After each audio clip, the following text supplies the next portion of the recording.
बहुत दिनों पुरानी बात है। एक जंगल में एक लोमड़ी रहती थी। वो इतनी चालाक थी कि अपने शिकार और भोजन के लिए पहले तो वो जानवरों से दोस्ती करती और फिर मौका पाते ही उन्हें मारकर दावत उड़ाती। उस लोमड़ी की इसी आदत की वजह से उससे सभी दूर रहते थे। एक दिन उसे कहीं भोजन नहीं मिला तो वो दूर तक शिकार की तलाश में निकल पड़ी। उसकी नजर एक तंदुरुस्त मुर्गे पर पड़ी। वह मुर्गा पेड़ पर चढ़ा हुआ था। वह लोमड़ी मुर्गे को देखकर सोचने लगी, कितना बड़ा और तंदुरुस्त मुर्गा है। हाय, ये मेरे हाथ लग जाए तो कितना स्वादिष्ट भोजन मिलेगा मुझे। अब लोमड़ी का लालच बढ़ चुका था। वो रोज उस मुर्गे को देखती और मौके का इंतजार करती, लेकिन वो मुर्गा पेड़ पर ही चढ़ा रहता और लोमड़ी के हाथ नहीं आता। बहुत सोचने के बाद लोमड़ी सोचने लगी, ये मुर्गा ऐसे हाथ नहीं आएगा, कुछ तरकीब सोचनी होगी। इसलिए उसने छल और चालाकी करने की सोची। वो मुर्गे के पास गई और कहने लगी, प्यारे मुर्गे भाई, क्या तुम्हें ये बात पता चली कि एक खुशखबरी मिली है सबको जंगल में? मुर्गे ने पूछा। खुशखबरी? कैसी खुशखबरी?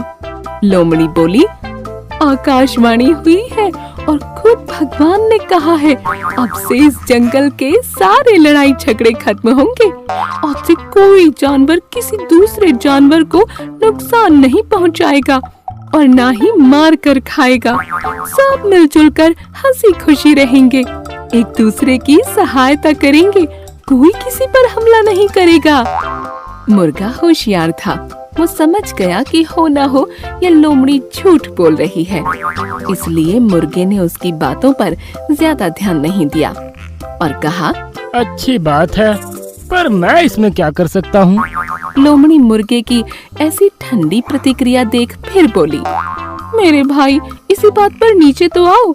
आओ ना नीचे, हम गले लगकर एक दूसरे को बधाई दें और साथ में खुशियाँ बांटें।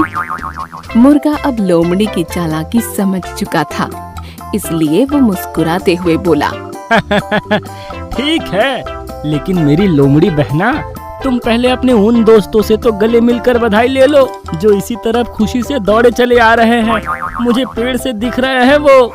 लोमड़ी ने हैरान होकर पूछा, मुर्गे भाई, मेरे कौन से दोस्त? मुर्गे ने कहा, अरे बहन, वो शिकारी कुत्ते, वो भी हमारे दोस्त हैं ना, वो भी शायद तुम्हें बधाई देने के लिए ही इस ओर आ रहे हैं। शिकारी कुत्तों का नाम सुनते ही लोमड़ी थर थर कांपने लगी। वो बुरी तरह डर गई, क्योंकि उसे लगा कि अब अगर वो थोड़ी देर भी यहाँ रुकी तो ये मुर्गा भले ही उसका शिकार बने या ना बने, लेकिन वो खुद इन शिकारी कुत्तों का शिकार जरूर बन जाएगी।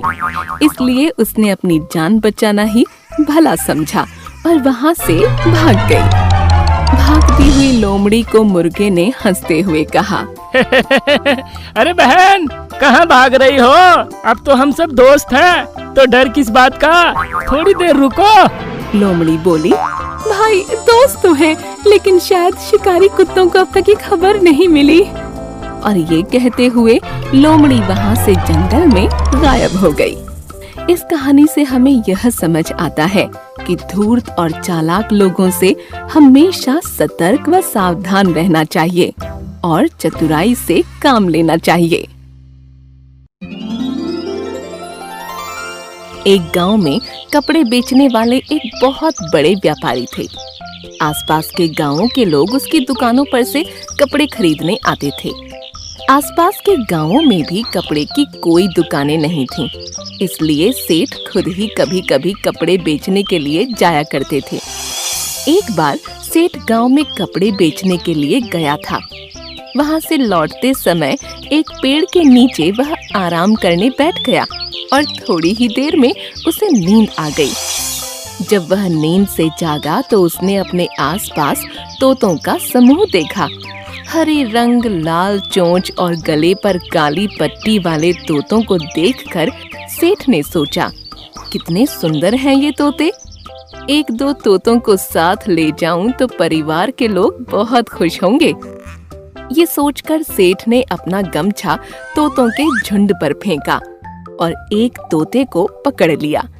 इस तोते को सेठ अपने घर ले आया। सेठ ने घर पहुंचकर तोते के लिए सोने का पिंजरा बनवाया, पानी पीने के लिए कटोरी और खाने के लिए एक छोटी सी प्लेट भी रखवाई। तोता सोने के पिंजरे में रहने लगा। उसे अमरूद, मिर्च आदि मनपसंद वस्तुएं खाने को दी जाने लगीं। घर के बच्चे तथा सेठ तोते से बातें भी करते। तोता थोड़ा थोड़ा बोलना भी सीख गया। तोते के साथ बातें करने में सबको बहुत आनंद आने लगा। कुछ दिनों बाद सेठ को गांव में से कपड़ों के ऑर्डर आए और उसने खुद ही जाने का फैसला किया। जाते वक्त उसने अपने तोते से कहा, तोते राम, मैं गांव जा रहा हूँ। लौटते समय मैं तेरे माता पिता व सगे संबंधियों से मिलूंगा। तुझे उनके लिए कोई संदेश भेजना हो तो बता। तोते ने कहा, सेठ जी, उन सब से कहना तोता भूखा नहीं है, तोता प्यासा भी नहीं है, तोता सोने के पिंजरे के अंदर आनंद से रह रहा है। सेठ अपने कपड़े बेचकर लौटते समय उसी पेड़ के नीचे आराम करने के लिए रुका। तभी तोतों का एक समूह उस पर टूट पड़ा। वे उसे चोंच मारने लगे। उनमें से एक तोते ने सेठ से पूछा, सेठ जी, हमारा तोता क्या कर रहा है? सेठ ने उन्हें शांत करते हुए कहा, अरे तोता भूखा नहीं है, तोता प्यासा नहीं है, तोता सोने के पिंजरे के अंदर आनंद कर रहा है। यह सुनकर सभी तोते बिना कुछ बोले जमीन पर मुर्दों की तरह लुढ़क गए। सेठ उनके पास गया। उसने तोतों को हिला डुला कर देखा, पर ऐसा लगा जैसे सारे तोते आघात से मर गए हों। सेठ जी घर पर आए। सेठ को देखते ही तोते ने अपने माता पिता एवं सगे संबंधियों के समाचार पूछे। सेठ ने कहा, तेरे माता पिता और सगे संबंधियों को जब मैंने तेरा संदेश सुनाया तो सभी लुढ़क गए। क्या उन्हें आघात लगा होगा? पिंजरे के तोते ने कोई जवाब नहीं दिया। सेठ की बात सुनकर वह स्वयं भी पिंजरे में नीचे गिर पड़ा। सेठ ने यह देखा तो उसे बहुत आश्चर्य हुआ। उसने पिंजरे का दरवाजा खोला और तोते को हिला डुला कर देखा। सेठ जी को लगा वह तोता भी आघात से मर गया है। सेठ जी ने तोते को पिंजरे से बाहर निकालकर थोड़ी दूर पर रख दिया। मौका देखकर तोता पंख फड़फड़ाता हुआ उड़ गया। जाते जाते उसने कहा, सेठ जी, मैं आपका आभारी हूँ। मुझे अपने माता पिता का संदेश मिल गया है। मैं उनसे मिलने जा रहा हूँ। आपका पिंजरा सोने का था, लेकिन वह पिंजरा था, मेरे लिए वह जेल थी। तोता उड़ता हुआ जंगल में अपने माता पिता और सगे संबंधियों के पास पहुँच गया। उसे लौटकर आया हुआ देख सब खुश हो गए। अब मुक्त वातावरण में तोता सबके साथ आनंद से रहने लगा। एक घने जंगल में एक हाथी रहता था। वह स्वभाव से गर्विष्ठ और क्रूर निर्दयी था। वह जंगल में घूमता, इधर उधर जाता और साथ में पेड़ और उसकी शाखाएं तोड़ डालता। जो जो पक्षी उन पेड़ पर रहते वे उस हाथी से बहुत डरते थे। जब जब हाथी उन पेड़ों को उखाड़ कर फेंकता या शाखाओं को सूंड से तोड़ता तो उन शाखाओं पर रहने वाले पंछियों के घोंसले जमीन पर गिरकर टूट जाते। बेचारे पंछी उसका कुछ नहीं कर पाते। जंगल में हाथी ने चौतरफा तबाही मचा दी थी। इतना ही नहीं, शेर और बाघ भी उससे दूर ही रहते थे। जंगल के सभी जानवर उस हाथी से परेशान हो गए थे, लेकिन चाहकर भी वे कुछ नहीं कर पा रहे थे। उसी जंगल में एक चतुर खरगोश भी रहता था। उस खरगोश को उस हाथी के बारे में सब कुछ पता था। खरगोश ने उस हाथी को सबक सिखाने की ठान ली और उसने जंगली जानवरों की एक सभा बुलाई और कहा, इस दुष्ट हाथी का अब कुछ करना होगा। इसने इस जंगल के सभी प्राणियों को परेशान कर रखा है। अब मुझे इसका कुछ करना होगा। ऐसा कहकर खरगोश वहाँ से चला जाता है। एक दिन खरगोश उस हाथी के पास जाता है और उससे कहता है, महाराज, आपसे कुछ जरूरी वार्तालाप करना है। क्योंकि ये हमारे जीने और मरने का प्रश्न है। हाथी ये सुनकर गुस्से से बोला, तुम कौन हो और यहाँ क्यों आए हो? भाग जाओ यहाँ से, वरना जान से हाथ धो बैठोगे। महाराज तनिक सुन तो लीजिए, मैं जंगल के सभी प्राणियों का प्रतिनिधि बनकर आपके पास आया हूँ। हम सभी जानवर चाहते हैं कि आप हमारे महाराज बन जाओ और इस जंगल पर राज करो। कृपया मेरा प्रस्ताव स्वीकार कर लो और हमें आपकी सेवा करने का मौका प्रदान कर दो। खरगोश ने बड़े मीठे बोलों में कहा। हाथी ये सुनकर बहुत खुश हो गया और बड़े गर्व से उसने अपनी सूंड को उठाकर खरगोश की तरफ देखा। खरगोश आगे बोला, मैं यहाँ आपको लेने के लिए आया हूँ, आप मेरे साथ चलिए। आपका राज्याभिषेक समारोह जंगल के बीचों बीच रखा है। वहाँ सभी जानवर आपका बेसब्री से इंतजार कर रहे हैं, अपने होने वाले नए महाराज का इंतजार कर रहे हैं। ये सुनकर हाथी बहुत खुश हो गया। उसका हमेशा से सपना था कि वो एक दिन इस जंगल का महाराज बने। उसने सोचा कि राज्याभिषेक समारोह उसके लिए गर्व की बात है, इसलिए वह उस खरगोश के साथ चलने के लिए तैयार हो गया। चलिए महाराज, आपका सभी प्राणी वहाँ इंतजार कर रहे हैं, मेरे पीछे पीछे आ जाइए। खरगोश बोला। वे दोनों जंगल के रास्ते चलने लगे, आगे आगे खरगोश और पीछे पीछे हाथी।